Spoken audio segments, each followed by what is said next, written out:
Welcome, data enthusiasts. I'm Joseph, co-founder of Zuma Recruitment, and this is our podcast, Data for Good.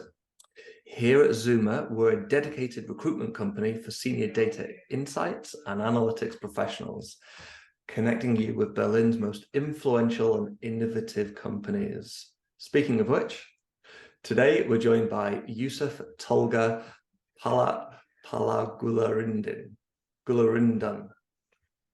That is perfect. Thank you. I very much doubt it is, but yeah, thanks for your patience there, Tolga.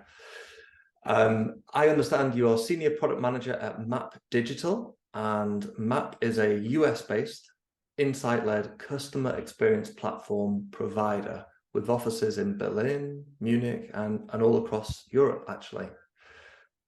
How am I doing so far? Great. Cool. And how are you doing today, Tolga? I'm doing very good. Thank you, and thank you for having me in the podcast.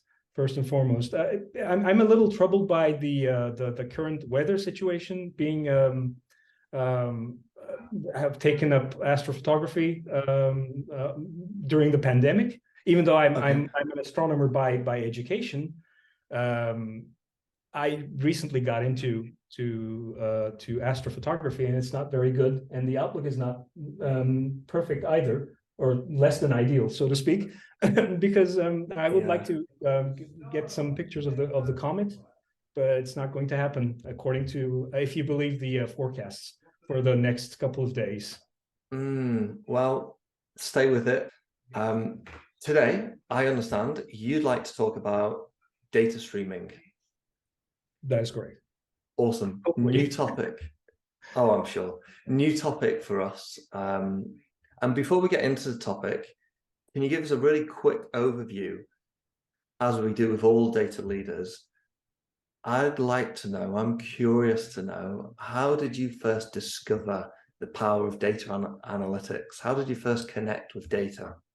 That's a very good question, actually.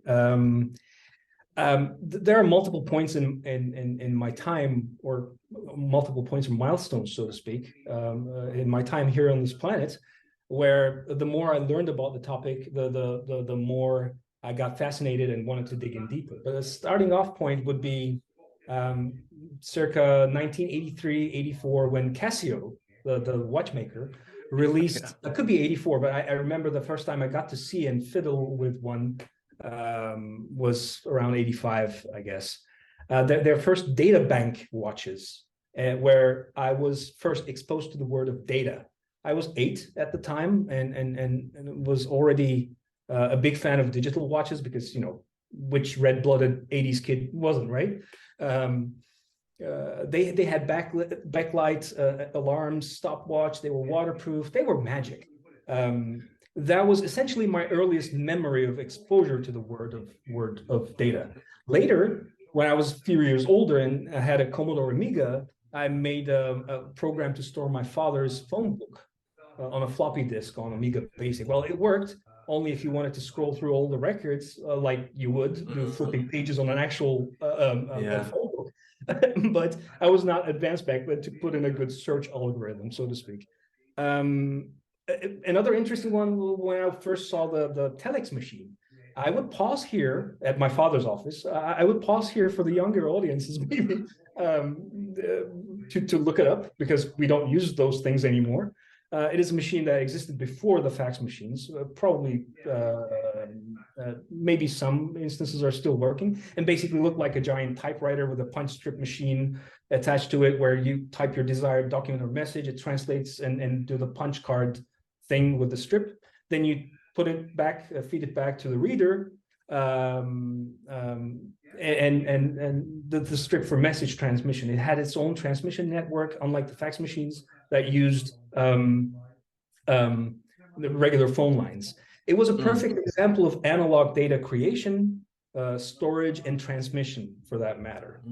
When you fast forward to university days in mid-90s, for me, our astronomy department in Ege University in Izmir, Turkey, is, I think, still specializing in binary stars. specifically eclipsing binary stars and conducting photometry or photometry, depending on how you pronounce it, I guess, and to gather data and be able to study physical attributes of those systems, such as orbital velocity and orbital period, radii of the object, luminosity, distance, and so on and so forth.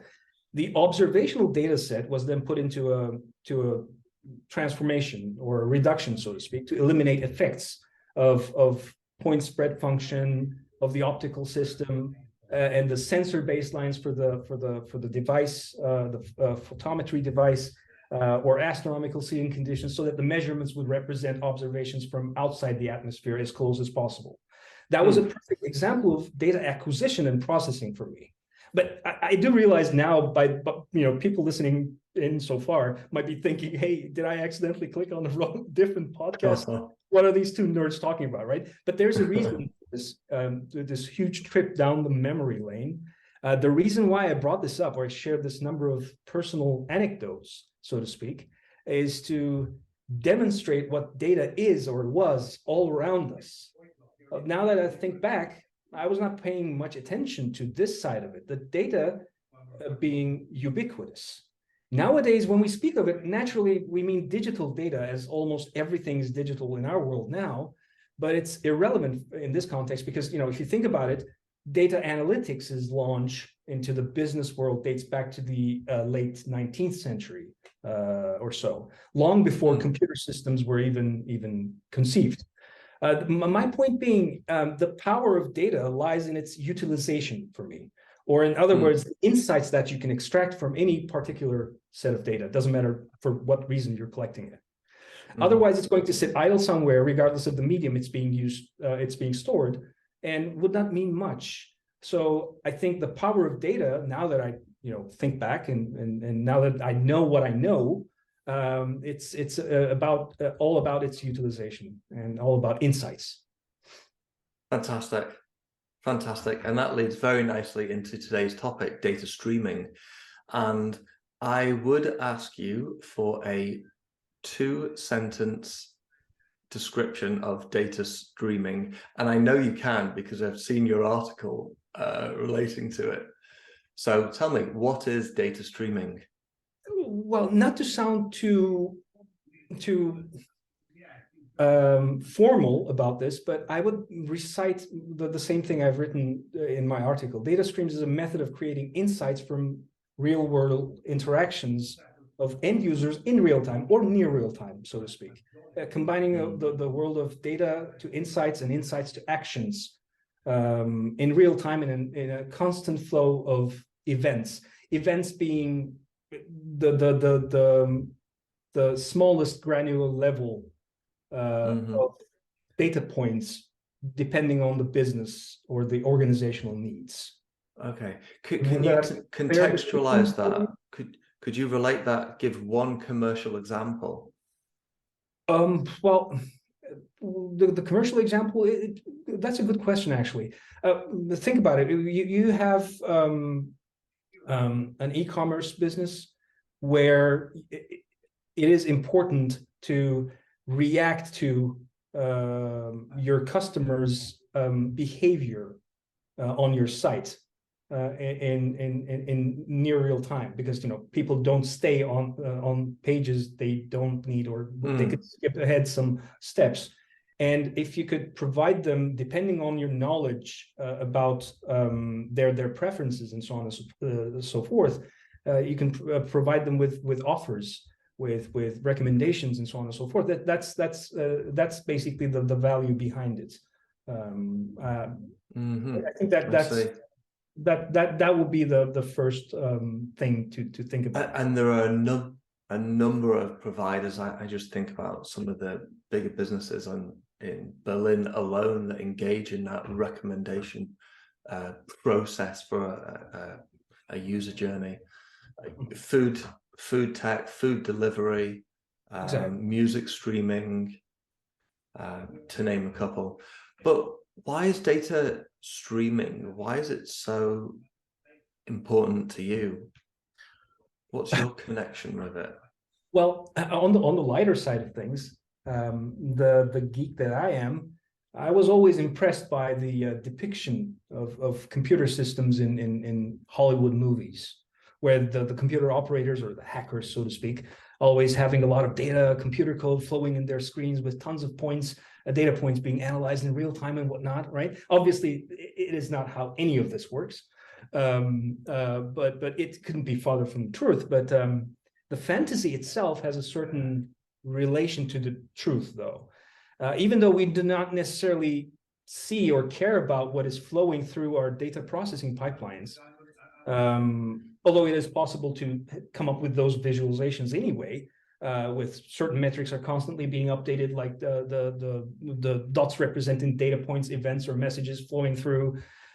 Even I have seen some vendors, I'm not going to name names, doing that to basically to conceptualize or visualize that. For their customers, it is important to understand the real time or near real time, as I mentioned, could be sub-second or even millisecond timeframes to react to an event you receive. That real-time aspect of data architectures and stream processing is very important to me. That, I believe, is key to understand the value of data streaming, the immediate value of data being made available, being made use of like never before, so to speak. It's all about faster time to insight.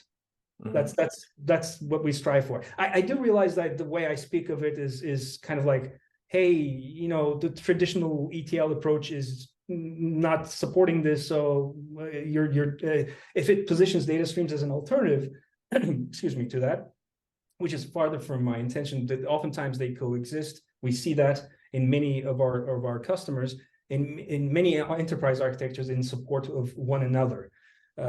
So naturally, the difference I try to underline is towards in favor of data streams. But that topic brings us to the topic of an immediate value of data, because not all data is created equal. When I first started working on this topic back in late 2017, I didn't know much about the topic in depth, but I did extensive research, and I could, before I even get to a point where I can, you know, come up with a draft concept. And I read this book called Streaming Architectures by Ellen Friedman and Ted Dunning. And in the very first chapter, it slaps you in the face, so to speak, with a quote saying, "Life doesn't happen in batches." That was my aha moment. The more I did research, the more I realized getting real-time insights from a stream of data has gone from promise to a widespread practice in computing, especially made possible by the advances of advances in distributed computing, cloud computing, robust messaging systems such as Apache Kafka. So streaming data is not just for highly specialized projects anymore, or like it's not on the fringe of that technology. But it's also for commercial use more and more, ranging from, you know, ranging from scientific research to entertainment. Maybe I can give a really quick example. A good example would be NASA's Curiosity mission, where data streaming was indeed a game changer for the to process massive amounts of scientific data and telemetry data, both in terms of acquisition, processing, and making it available to scientists across the globe in different geographical locations. So they were able to handle over 1 billion telemetry points, almost 30 million alerts, hundreds of thousands of images, and from a distance of 225 million kilometers away. Right? So it is in a spacecraft that is the primary instrument of a $2 billion mission. That data is being gathered by multiple arrays of communicators, basically giant satellite dishes, so to speak. One in the US, I think in the Europe, one is in Spain, and there's one in Australia to support the Earth's rotation. But the stream application allows the operators to do interactive hands-on analyses of billions of data points while flying the spacecraft, as well as the Curiosity rover itself. Another one could be help change the computer gaming industry, right? I'm a big fan of the first-person shooter, so to speak, Halo from Microsoft. that franchise, I read books and so on and so forth. That faster time to insight allowed both the developers and game designers to make decisions and take action after analyzing millions of real-time users' interactions with each other and with the game itself and the online multiplayer sessions, reveal some sort of bugs that lead to exploits and cheats, so to speak, and certain areas where users fail to interact with the game that it is designed or intended for. These are obviously huge examples to convey the idea, but it does support the fact that stream-based computing is becoming the norm for any data-driven organization, irrespective of their size or their vertical. I'm not suggesting to say where you have a brick and mortar store and have to just basically support your business, to have an internet store on storefronts. That may be not necessary to use this sort of faster time to insight, but for in our business landscape, I think it's inevitable to be able to do that. The Halo example is an interesting one from a Strata conference where back then I was working for Microsoft. One of the technical fellows from Microsoft, Dave Campbell, was explaining that there's this headless Spartan, where they call it. Basically, it's a hack in the profile where the head is becoming invisible. That they discovered that through analyses of real-time interactions of users, because in a first-person shooter you need to shoot the person, your adversary, but if the shot doesn't register because it's invisible, so that basically led to them figuring out that bug and crush it, so to speak. It's quite an interesting story. I can also share the link with you. Well, please, yeah, do so. The keynote speech over there. There's lots of topics that will take us in different directions, so links to follow would be awesome. And Streaming Architectures may well be a book that people should check out. I relate, as you make a couple of examples, particularly with NASA and their data processing, as a senior product manager now at Mapp Digital, and you think about your clients, could you list some of the aspects of streaming architectures that support them and help them realize the value of data streaming? Well, that is also a very good question. I think it is safe to say there are 4 key aspects of data streams or streaming data architectures that support the businesses. Streaming data architectures support countless real-time scenarios, for one. Are suitable for many real-time use cases. I gave a very simplistic example. Obviously, it's not. It doesn't end there. Ranging from customer experience personalization to live computation of complex data science models, from targeted marketing activities to real-time fraud detection, which is super crucial for financial institutions, for example, and personalization in e-commerce. As well as publishers as a vertical.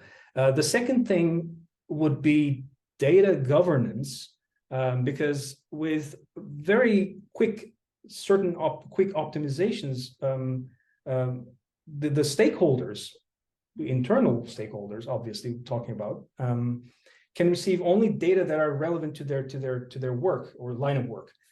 Sensitive information that of that data falls under certain compliance regulations, for example, can be omitted when you're setting up for that, and before even making the stream available. So this way, sensitive information doesn't get unauthorized access.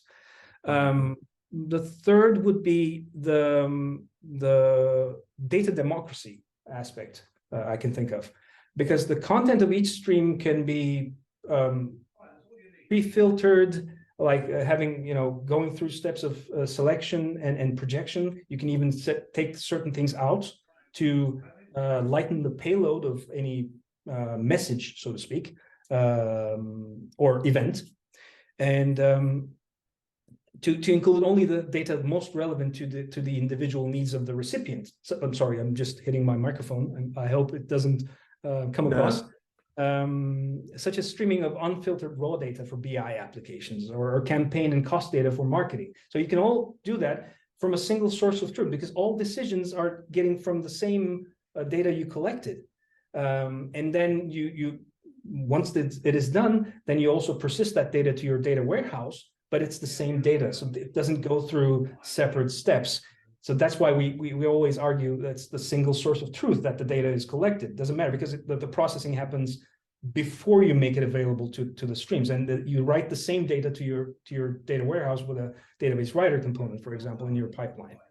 That means the source of data, fundamentally, is the same for every use case, and has not gone through separate processing steps that could create inconsistencies, or potential inconsistencies, so to speak, before making it to the recipient of that. And finally, I would say that also using data streams is part of data warehouse optimization, because it eliminates many typical batch processing problems. Rather than exporting the data at regular intervals in bulk, or by large chunks, so to speak, that are quite resource intensive to churn or to process, it is made available as a steady stream of real-time data. Effectively, you can consider it as a micro batches, but still it doesn't change the fact that it's easier to process. It's less tasking. So yeah, it's being processed in smaller batches, packages, so to speak, or micro batches rather. So that will be the fourth one.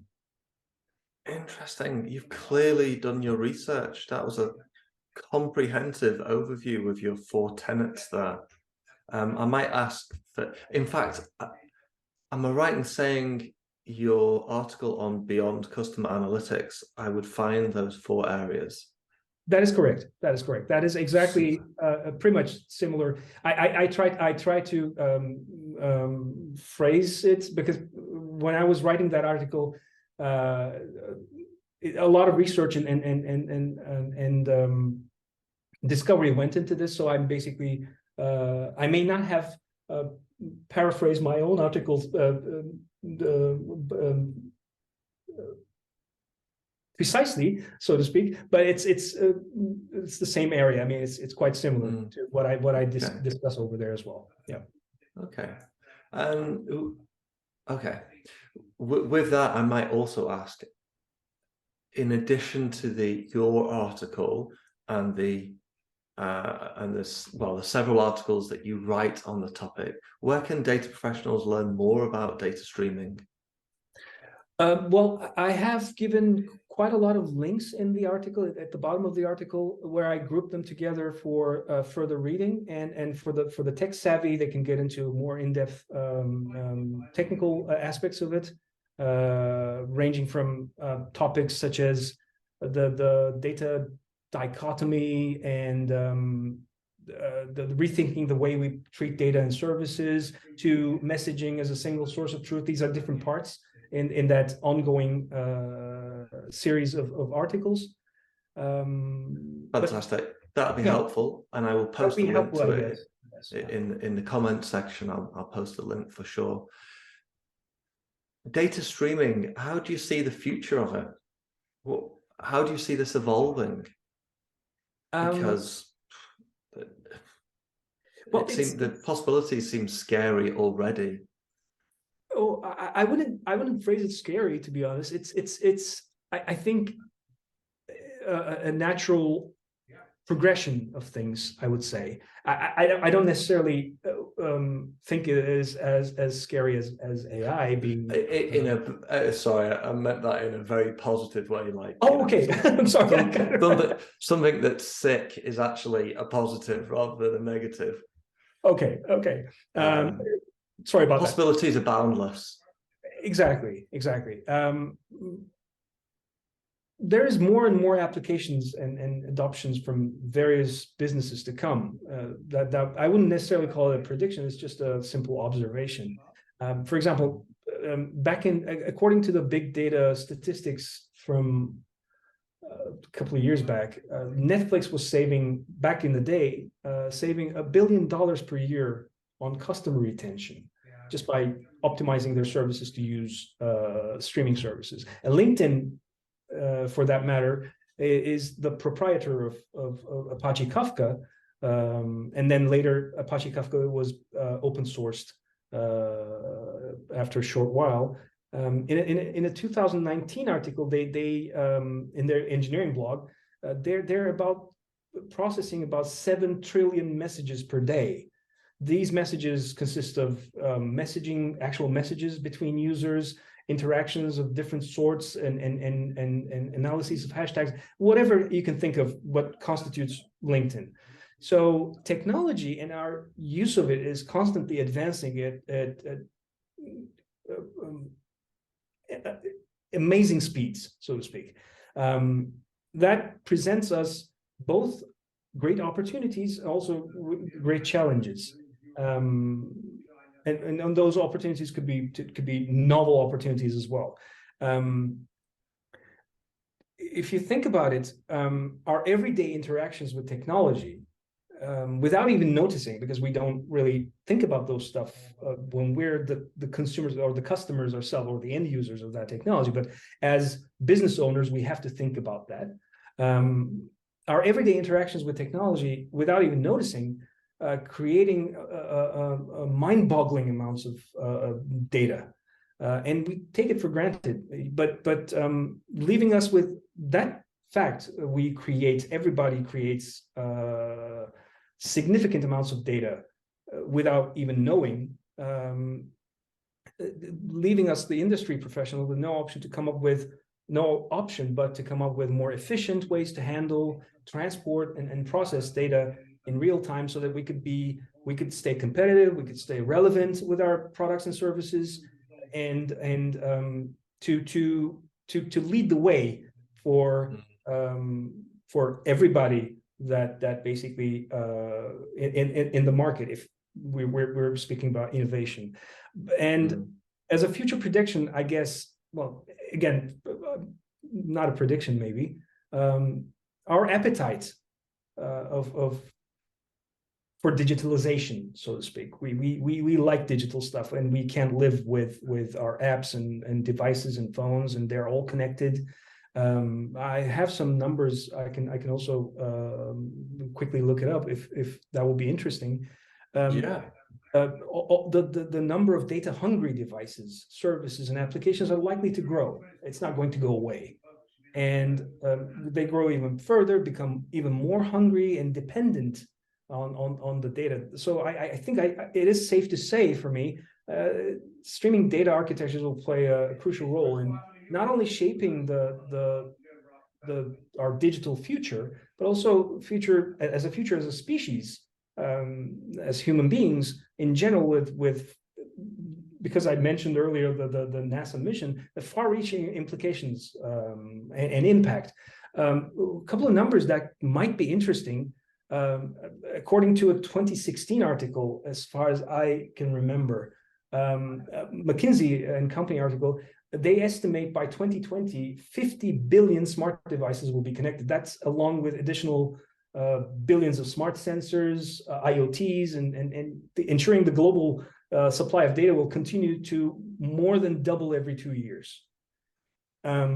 So there has to be a way to efficiently wrangle or handle or process and transport this information, and to in support of our businesses, because obviously not everything is all about being cool or doing things just because we can, kind of like a nerdy approach, but it's also, it needs to be practical. So that's efficient and optimized. Exactly. Yeah, there will be a demand from industry and consumers for businesses to deliver that. That is striking, to say the least. That the future of data processing is going to have a instrumental impact on humanity as well as tech. That is how I see it, personally, at least. Yeah. Okay. Time has flown by. Great conversation, and it's all we've got time for today, unfortunately. But it's been hugely insightful and a new area of data for me as well. So thanks so much for taking us through or giving a snippet into the world of data streaming, Tolga. Awesome. Thank you very much, Joseph, for having me. I hope I was able to stay on track, because I love to talk about these stuff, and hope it would be changing some minds that are undecided after this podcast is published, and well, I would recommend to start with their why, for the business leaders that haven't made their minds about the return on investment, so to speak, if they switch to streaming architectures and data streams. Start with the why, discover the how. Fantastic. Exactly. I will encourage people to comment or ask questions, and certainly of you, Tolga, more so than myself. But yeah, let's get this topic out there. Fantastic. Thank you. Appreciate that. Yeah. And I will see you and listeners and viewers next time.